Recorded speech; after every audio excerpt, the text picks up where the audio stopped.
very few things that could impact whether a job is good or whether a job is bad more than your boss. They say people don't leave companies, they leave bosses. And while that might be a bit of a cliche and it might be a little bit overblown, having a good boss makes a massive difference. And having a bad boss also makes a massive, massive difference. In today's video, I'm going to give you 6 different things you can look for to identify if a boss is going to be bad in your interview with them.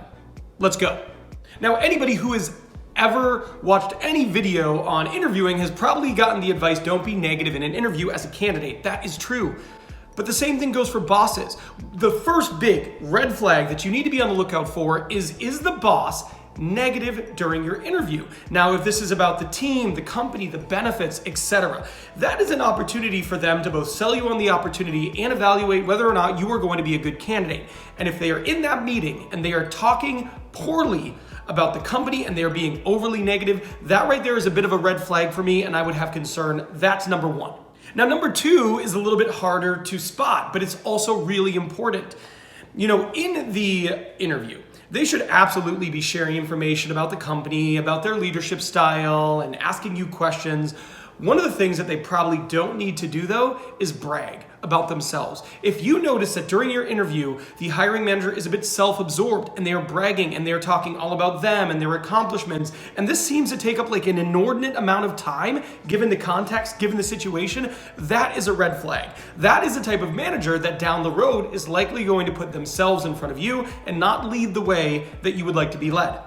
If they are late to the interview, like they're showing up 15, 20 minutes late, that says a few things about them. It says, 1, this is a type of hiring manager who isn't going to respect your time, or 2, perhaps they don't have the ability to correctly manage their time, which absolutely is going to impact you as their employee. Now, there are exceptions to this rule. Just like for you, if you're late because there's a family emergency or something terrible happens, then yes, absolutely. But if the hiring manager is late, right? Let's just say they show up 10 to 15 minutes late, they hop on and they just jump into the interview. And they don't apologize, they don't offer up an explanation, but they just expect you to be okay with the fact that you just wasted 10 minutes of their life, or 10 minutes of your life that you will never get back. That is not okay. That is a red flag. And that could be a sign that this person is going to be a bad manager. If this happens, they are not contrite, they don't explain, they don't apologize, and there isn't a reason for them being late, that's either poor planning or them just not valuing their time, and they're not going to be a good manager. Have you ever been in an interview and the hiring manager all of a sudden starts talking down on some of the things that you're sharing with them? Like maybe you share something about an accomplishment that you've had, and they go, oh, well, yeah, but that's part of the job, right? I mean, everybody does those kind of things. Or maybe they point out that your education, maybe you're saying, well, I made the dean's list. And they go, well, yeah, but this isn't like a prestigious school or anything. This is a regular school. That type of negativity and talking down on your accomplishments, 1, completely unnecessary. Like why? Why in an interview would you do that? 2, that's a red flag.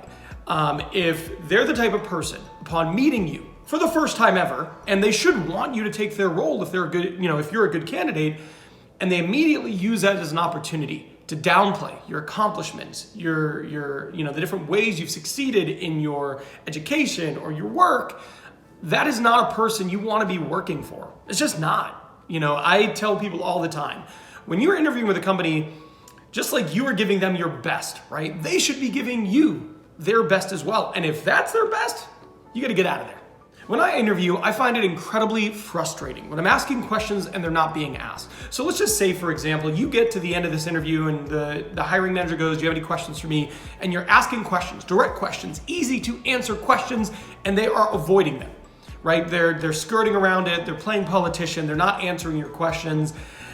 To me, I would consider that to be an issue. 1, maybe they're just not the type of person who's going to be able to communicate well with you. They're going to ignore your requests, they're going to sidestep them.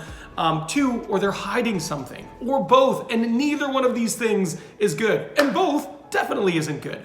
So if you're in an interview and you're asking questions, and these are questions that are easy to answer, and they should be answerable questions to the hiring manager, and they are just not answering, that right there, well, that's a bit of a red flag. That could be a sign of a bad boss, and you probably don't want to work for them.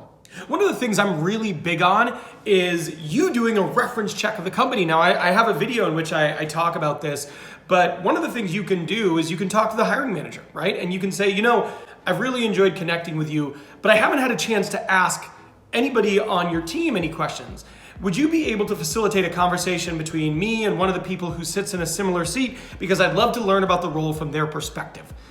Reasonable. If someone asked that to me for my team, and I am hiring recruiters for my team, if someone asked me that, I'd say absolutely. Let me set up a conversation with one of the many recruiters on my team who you could talk to. Not a problem. But if they go no, one of two things is happening. One, they have no interest in hiring you.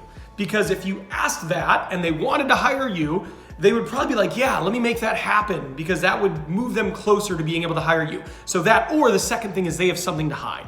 They don't want you to talk to someone on their team because that person on their team isn't going to say good things. They're not going to be enthusiastic. Either way, not a good thing. So if you find that the hiring manager refuses to let you speak to people on their team, that is absolutely a sign that this could be a bad boss. You do not want to work there. Go the other way. Thank you for watching. I appreciate you taking the time. Good luck in your next interview. You got this.